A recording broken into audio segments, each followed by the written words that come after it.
The notification lit up my phone at 9:47 p.m. on a Tuesday. I was folding laundry in my studio apartment, the one with the broken air conditioner I couldn't afford to fix because I'd just sent my father $3,000 for his emergency dental work. Dad, I disown you. Talk to my attorney. That was it. No context. No explanation. Just 12 words that somehow managed to erase 32 years of daughter.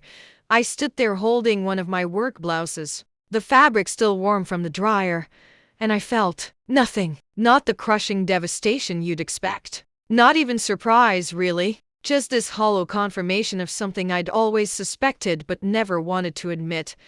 I had never been a daughter to him. I had been a resource.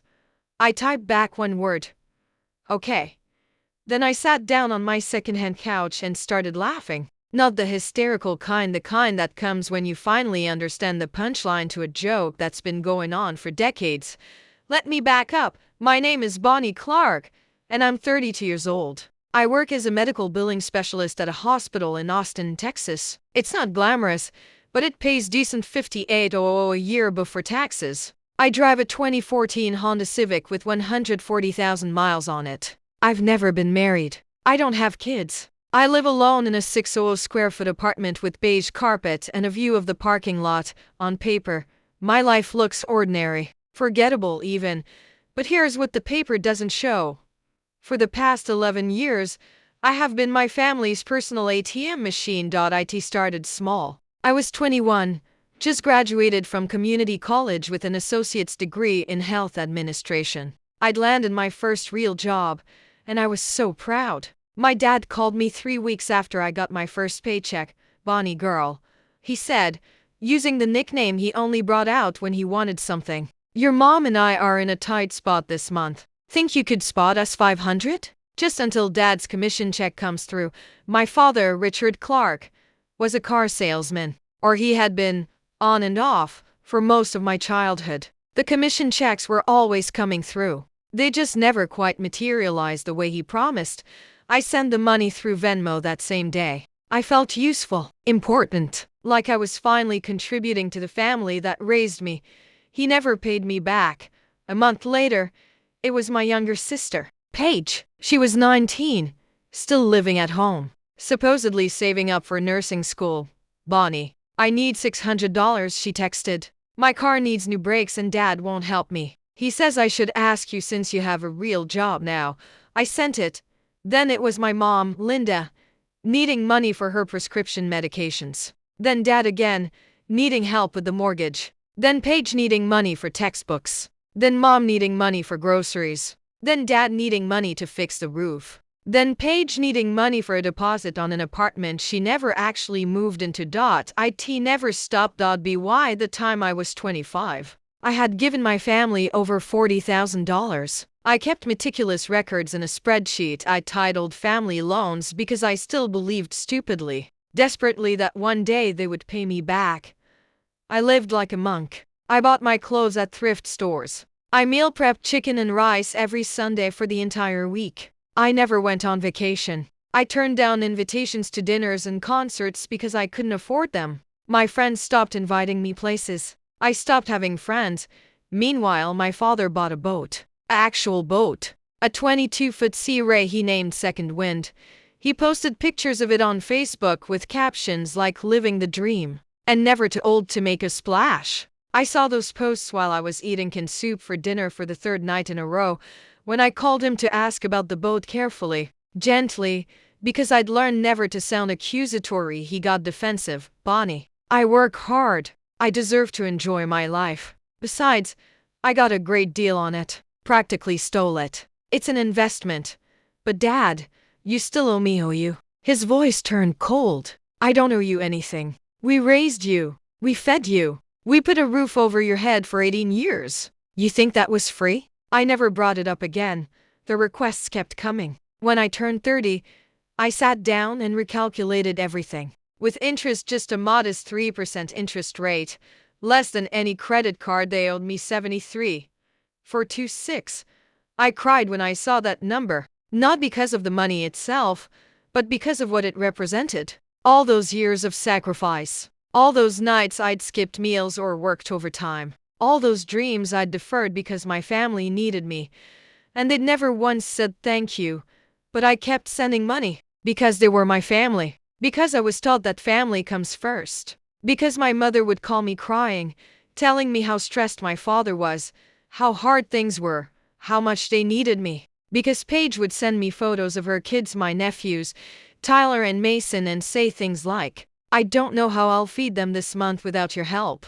Bonnie, the guilt was a leash, and I wore it willingly. Last month, something shifted. I met a woman at work named Dr. Sonia Grant. She was a physician in the emergency department, smart, confident, direct. We ended up having lunch together in the cafeteria, and somehow I found myself telling her everything. The whole pathetic story just spilled out of me.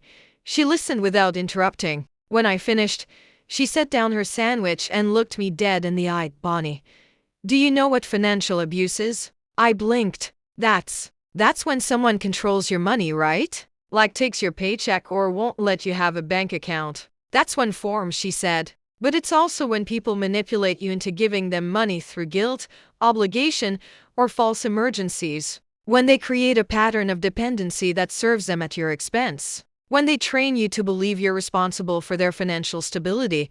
My chest felt tight. But they're my family. That doesn't give them the right to exploit you. Her voice was gentle but firm. "Bonnie, you've given them over $70,000. Do you know what you could have done with that money? You could have bought a house, started a retirement fund, gone back to school, traveled, lived." "They needed me," I whispered. "Did they? Or did they want free money and know you'd give it to them?" I went home that night and looked at my apartment, really looked at it. The water-stained ceiling, the refrigerator that rattled, the single frying pan I'd been using for 5 years, the bed frame I'd found on the side of the road. I thought about my father's boat, my sister's new tattoo sleeve she'd posted on Instagram last week, my mother's weekly trips to the casino with her friends. For the first time in 11 years, I felt angry. Not just angry, furious. I decided to set a boundary, just one small boundary to test the waters.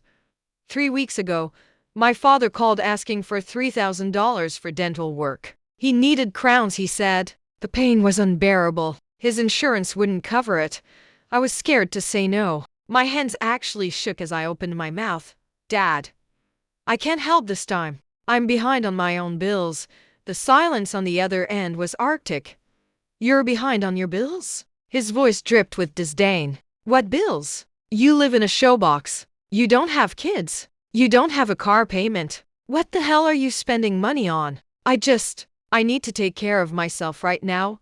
"Take care of yourself?" He laughed, but there was no humor in it. "Bonnie, we're your family. We took care of you your whole life. Now we need you and you're going to abandon us." "I'm not abandoning. Your mother is going to be devastated. And Paige, Christ, Paige is barely scraping by with those boys. You know how hard it is for her. And you're going to sit there in your comfortable life and tell us no?" I felt myself crumbling. The guilt crashed over me like a wave. I'll see what I can do. That's my girl." His voice warmed instantly. "I knew you wouldn't let us down. I needed by Friday. I sent the money on Thursday. Then I cried myself to sleep, hating myself for being so weak. That was when I decided to see a therapist. I found one who took my insurance Dr. Marcus Webb, a kind-faced man in his 50s who specialized in family dynamics. In our first session, I told him everything. He listened the same way Dr. Grant had, with that same careful attention. "Bonnie," he said when I finished, "has anyone in your family ever asked you what you need?" The question hit me like a punch. What? In all these years of you giving them money, has anyone ever asked about your dreams, your struggles, your life? I opened my mouth to say yes. Of course they had, but I couldn't form the words. Because the answer was no. They never had. Every phone call, every text, every interaction was about what they needed from me. "I want you to try something," Dr. Webb said. "I want you to stop giving them money. Just for 1 month. See what happens." "I can't. They'll be so angry." "And what if they are? What's the worst that could happen?" I thought about it. Really thought about it. "They'd cut me off," I said slowly. "They'd stop talking to me. And would that actually make your life worse?" I sat with that question for the rest of the week. 10 days ago, my father texted asking for $2,000 for car repairs. I stared at the message for 3 hours. Then I typed, "I can't help this time, Dad. I'm sorry." He called me immediately. I didn't answer. He called 17 more times that day. I didn't answer any of them. Then came the voicemails. First from him, then from my mother, then from Paige, all saying the same things in different ways. I was selfish. I was ungrateful. I was destroying the family. I owed them. I was breaking my mother's heart. How could I do this to them? I blocked all their numbers on the advice of Dr. Webb. For 5 days, there was silence. Blissful, terrifying silence. I started sleeping better. I bought myself a new pair of work shoes, the first new shoes I'd purchased in 2 years. I went to a coffee shop and ordered a latte without mentally calculating whether I could afford it. I felt guilty about feeling good. Then came the text. The one I told you about. "I disown you. Talk to my attorney." I stared at those words for a long time. And then something inside me snapped, not in a breaking way, but in a releasing way. Like a rope that had been pulled taut for so long it finally gave up and let go. If he wanted attorneys involved, fine. We'd involve attorneys. I called in sick to work the next morning and drove to a law office I'd found online. The attorney was a woman named Jessica Cordero, sharp-eyed and no nonsense. "Tell me everything," she said. So I did. I showed her my spreadsheet. Every transaction, every date, every amount. 11 years of financial records. She studied it in silence, her expression darkening. "This is 1278 for 2, she said finally. I blinked. "What?" "No, it's $73,426. I calculated. You calculated wrong." She turned her laptop screen toward me. "You didn't account for the full interest, and you undersold the value of certain transactions. That emergency surgery you paid for your mother? Market rate would have been $15,000, not the $8,000 you recorded. The car you co-signed for your sister that she defaulted on. You're legally liable for that debt. That's another $12,000. The deposits you made on her apartments? Those were under your name legally. And you've been systematically supporting 3 adults for over a decade." My head swam. "But they're family. You can't sue family for helping them.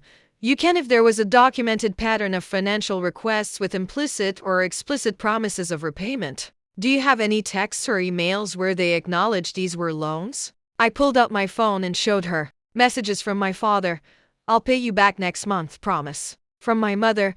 "We'll get you back when things settle down." From Paige. "I owe you big time, sis." Jessica's smile was grim. "This is textbook financial exploitation. We can file a civil suit for repayment. But there's something else we can do first." "What?" "We can demand documentation of where your money went. If they spent it frivolously while claiming hardship, which it sounds like they did, we can make a case for fraud. And if they're claiming you as a dependent on their taxes while you're funding their lifestyle, that's tax fraud." My mouth went dry. "I don't want to destroy them, Bonnie." She leaned forward. "They already tried to destroy you. They just did it slowly, over 11 years, in a way that made you think it was love." I sat with that. "What would you do?" I asked. "I'd get my money back. Every penny. And I'd make sure they never did this to anyone else."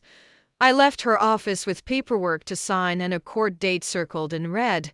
That night, I unblocked my family's numbers. There were 43 messages waiting. Most were from my mother. "How could you do this to us? Your father is heartbroken. We gave you everything. You're destroying this family. Call me now." Several from Paige. "Mom's crying because of you. Dad won't even talk about you. You've always been selfish, but this is a new low. Tyler and Mason are asking why and Bonnie doesn't love them anymore." One from my father, sent at a M. "You were always a disappointment. I should have known you'd turn out like this. Don't bother coming to my funeral."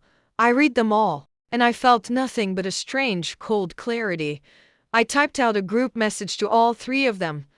"I have retained legal counsel. You will be served with a civil suit for repayment of $127,842 plus legal fees. I have documentation of every transaction.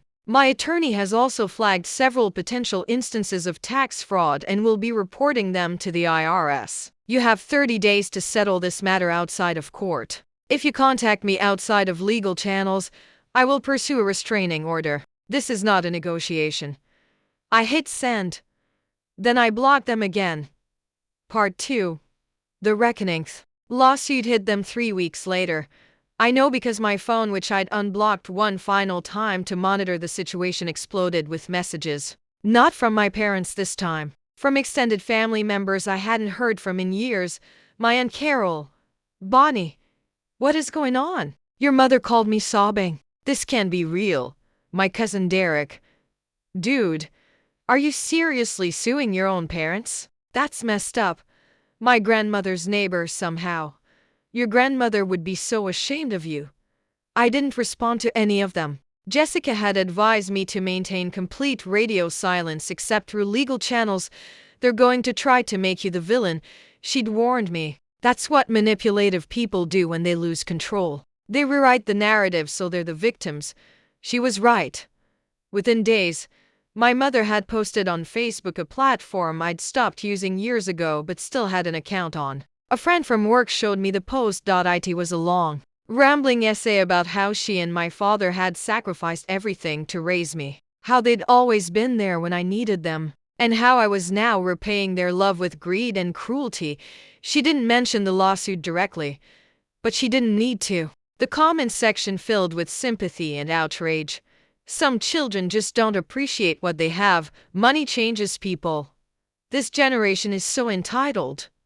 Nobody knew the truth. Nobody asked for it. Paige went a different route. She posted a video on TikTok I only know because it went semi-viral and someone sent it to me. In it, she was crying, holding my 5-year-old nephew Tyler, talking about how her cruel sister was trying to destroy our family over money and how she didn't know how she'd feed her children. The camera never showed the designer purse in the background, or the new iPhone she was filming with.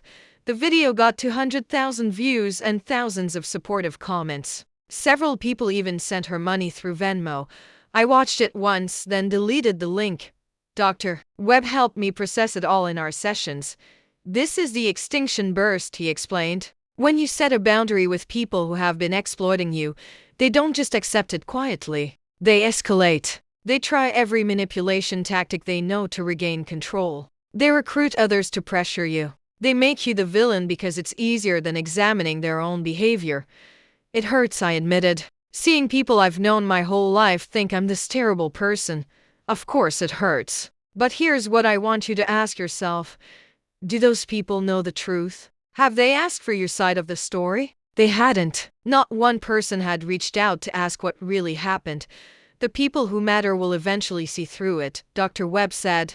And the people who don't, well, they were never really on your side to begin with. The preliminary hearing was set for March 15th. Jessica filed motions for financial disclosure, demanding that my parents and sister provide bank statements, tax returns, and receipts for the past 11 years. We're building a paper trail, she explained. We need to show the court that they had the means to support themselves but chose to exploit you instead.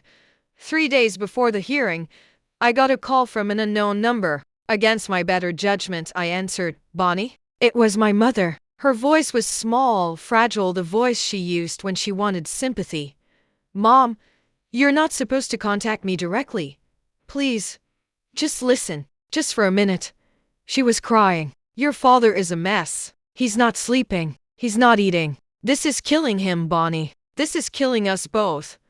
I said nothing. Were your parents? She continued. We made mistakes, okay? Maybe we relied on you too much. But we didn't mean any harm. We needed help. And you were doing so well. We thought you could afford it. You thought I could afford to give you $127,000 while I lived in poverty? You're not in poverty. You have a job. You have an apartment. Because I sacrificed everything else. Do you know what I gave up for you? Do you even care? Of course we care. We love you. Then why did Dad text me that he disowned me? Why did he tell me to talk to his attorney? There was a long pause. He was angry, she said finally. You hurt him by refusing to help. He felt betrayed. I felt betrayed every single day for 11 years. Bonnie, please. Her voice cracked. We can work this out. Drop the lawsuit. Come home. Let's talk about this as a family. We're not a family, Mom. Families don't exploit each other. Families don't demand money and give nothing back. Families don't disown their children for setting boundaries. You don't mean that. I do. My voice was steady. You trained me to believe I owed you my entire life. You made me think love was transactional. You convinced me that my only value was what I could give you. And I'm done. If you go through with this lawsuit, we'll lose everything. The house. Everything. You should have thought about that before you bought a boat. I hung up. My hands were shaking, but not from fear. From liberation. The preliminary hearing was surreal. I sat at a table next to Jessica in a courthouse that smelled like old wood and stale coffee. Across the room sat my father, my mother, and Paige, flanked by their attorney, a tired-looking man in an ill-fitting suit who kept glancing at his phone. My father wouldn't look at me. My mother dabbed at her eyes with a tissue. Paige glared. The judge, a black woman in her 60s with sharp eyes and no patience for nonsense, reviewed the filings. Miss Clark, she said to me, you're alleging that your parents and sister collectively owe you $127,842 in unpaid loans over an 11-year period. Is that correct? Yes, Your Honor. And you have documentation of these transactions? Jessica stood. We've submitted bank statements, Venmo records, text messages, and emails spanning the entire period. The documentation is comprehensive. The judge turned to my family's attorney. What's your client's position? He stood, tugging at his collar. Your Honor, my clients acknowledge that Miss Clark provided financial assistance to her family over the years. However, they contend that these were gifts, not loans. There was no formal loan agreement, no signed promissory notes, and no expectation of repayment. I see. The judge flipped through the documents. Mr. Henley, do you have an explanation for this text message from Mr. Richard Clark dated April 3, 2019, which reads, "Thanks, Bonnie girl. I'll pay you back next month, promise?" That sounds like an acknowledgement of a debt to me, Mr. Henley fumbled. That's just casual language. Your Honor, it doesn't constitute a legal obligation. What about this email from Mrs. Linda Clark dated September 12, 2020? We'll get you back when things settle down, honey. We appreciate you so much. That also sounds like a promise of repayment. Families say things like that all the time. It doesn't mean. And this text from Miss Paige Clark dated January 8, 2022. Oh, you big time, sis. For real. Would you like to keep going, counselor, or shall we cut to the chase? Mr. Henley sat down heavily. The judge looked at my family. Mr. and Mrs. Clark. Miss Paige Clark, I'm going to be very direct with you. The evidence suggests that you repeatedly requested money from your daughter and sister under the explicit or implicit promise that you would repay her. You then failed to repay her while, according to her financial disclosures, spending money on non-essential purchases. Is there anything you'd like to say? My father finally looked up. His face was red. His jaw clenched. She's our daughter, he said. She should have wanted to help us. That's what family does. Family doesn't exploit each other. Mr. Clark, the judge's voice was ice. I'm ordering both parties to participate in mediation. If you cannot reach a settlement, we will proceed to trial. And I'll warn you now, if this goes to trial and Miss Clark prevails, you will be responsible for her legal fees on top of the debt. Do you understand? They nodded. Ashen-faced, mediation was scheduled for 2 weeks later.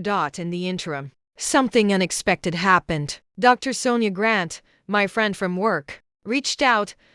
I saw that Facebook post your mom made, she said over coffee. I've been fuming about it for days. Would you be okay if I shared your side of the story? What do you mean? I know a journalist at the Austin Chronicle. She does features on financial abuse and family dynamics. Your story could help other people who are going through the same thing.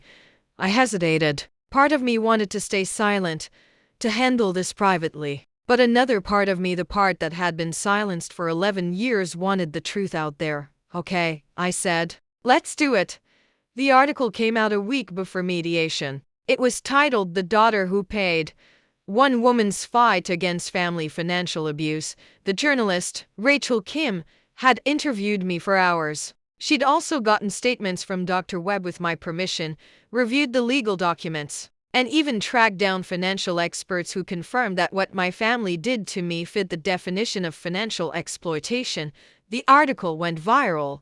Suddenly, people were reaching out to me. Other women who'd been through the same thing. Support groups, therapists, even a literary agent asking if I'd ever considered writing a book.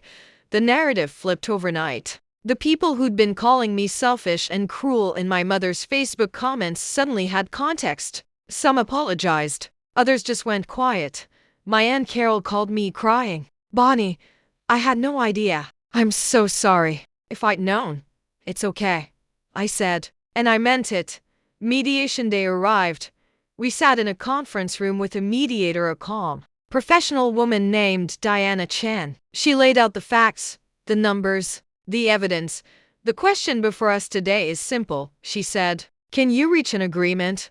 Or do we go to trial?" My family's attorney spoke first. "My clients are willing to acknowledge a debt of $35,000, payable over 10 years, Jessica scoffed. "That's less than a third of what they owe, and a 10-year payment plan is absurd given their demonstrated history of non-payment. "What's your counteroffer?" Diana asked. "Full repayment of $127,842, plus $18,000 in legal fees, payable over 5 years with a secured lien against their property. If they default on any payment, the house goes into foreclosure." My mother gasped. Paige started crying. My father slammed his hand on the table. "You'd take our house? You'd make us homeless?" "You took 11 years of my life," I said quietly. "You took my security, my savings, my future. You took my ability to trust people. You took my self-worth. And when I finally said no, you disowned me. So yes, Dad, I'll take your house if that's what it takes." He stared at me like I was a stranger. "Who are you?" he whispered. "I'm your daughter. I'm just not your victim anymore." The room fell silent. Diana cleared her throat. "Let's take a 30-minute break." During the break, Jessica pulled me aside. "They're going to come back with a better offer. The house threat scared them. But I need to know, are you willing to settle? Or do you want to go all the way to trial?" I thought about it. About what I wanted. Not revenge exactly, but justice, acknowledgement, change. "I'll settle if they admit what they did, in writing. And if they agree to pay $100,000 over 4 years with the lien in place. And I want an apology. A real one. I'll see what I can do." When we reconvened, my family's attorney made a new offer, $80,000 over 5 years, secured lien, and a written acknowledgement of the debt. "And the apology?" Jessica asked. Mr. Henley glanced at my parents. My mother nodded slightly. "My clients are willing to provide a written statement acknowledging their financial dependence on Miss Clark and the impact it had on her life. That's not the same as an apology. It's what we can offer." I looked at my father, at my mother, at my sister. "Say it," I said. "Say you're sorry. Right now, out loud. Look at me and say it." My mother spoke first, her voice barely a whisper. "I'm sorry, Bonnie. I'm sorry we took advantage of you." Paige followed, tears streaming down her face. "I'm sorry. I didn't realize. I'm sorry." My father said nothing. "Dad?" He looked up, his eyes hard. "I'm not sorry," he said. "You're my daughter. You owed us." My mother grabbed his arm. "Richard, no," he shook her off. "I won't apologize for expecting my child to help her family. That's what families do. If she's too selfish to understand that, that's her problem." The room froze. Diana looked at me. "Miss Clark?" I stood up. "We're going to trial," I said. Jessica smiled. The trial took place 6 weeks later. By then, the story had spread even further. Court TV picked it up. Reddit dissected it. TikTok lawyers broke it down. I testified for 3 hours, walking the jury through every transaction, every broken promise, every manipulation. Jessica presented our evidence methodically, building an undeniable case. My family's defense fell apart under cross-examination. Their attorney couldn't explain the boat, the vacations, the frivolous purchases. He couldn't justify the discrepancy between their claimed poverty and their actual spending. The jury deliberated for 2 hours. They found in my favor. Full amount $127,842, plus $24,000 in legal fees, plus punitive damages of $50,000 for emotional distress. Total $201,842. The judge ordered the lien. If my parents defaulted, they'd lose the house. As we left the courtroom, my father finally spoke to me. "I hope you're happy," he said bitterly. "You got your money. Was it worth losing your family?" I looked at him, really looked at him. This man who'd taught me to ride a bike, who'd taken me to father-daughter dances, who'd once been my hero. "I didn't lose my family, Dad," I said. "I never had one." Then I walked away. That was 4 months ago. My parents have been making their payments barely, and with obvious resentment, but they're making them. Paige moved in with them to save money. She hasn't spoken to me since. I've used some of the money to move into a better apartment, one with working air conditioning and a view of trees instead of parking lot. I bought a new mattress. I joined a gym. I started therapy twice a week instead of once. I also started a blog about financial abuse in families. It's gotten a surprising amount of attention. People share their stories with me, stories that sound eerily like mine. We're building a community. Last week, I got a message on the blog from a young woman named Tasha. She's 23 and has been supporting her parents since she graduated college. She wanted to know if she was wrong to feel resentful. I told her what I wish someone had told me 11 years ago. You are not a bad daughter for wanting to live your own life. You are not selfish for setting boundaries. You are not obligated to destroy yourself to save people who refuse to save themselves. She thanked me. She said she was going to talk to a therapist. I hope she does. Because here's what I've learned. There's a difference between helping family and being exploited by them. There's a difference between love and obligation. There's a difference between sacrifice and self-destruction. Real family doesn't demand that you set yourself on fire to keep them warm. Real family doesn't disown you for saying no. Real family doesn't measure your worth in dollar signs. Sometimes the most loving thing you can do for them and for yourself is to stop enabling their dysfunction and start living your own life. Was it worth it? Losing them? Yes, because I didn't lose them. I freed myself, and for the first time in 11 years, I can breathe. My name is Bonnie Clark. I'm 33 years old. I live in a 1-bedroom apartment in Austin, Texas, with a plant I haven't killed yet and a savings account that's finally growing. I am not my family's ATM. I am not their backup plan. I am not their safety net. I am just Bonnie. And that's enough.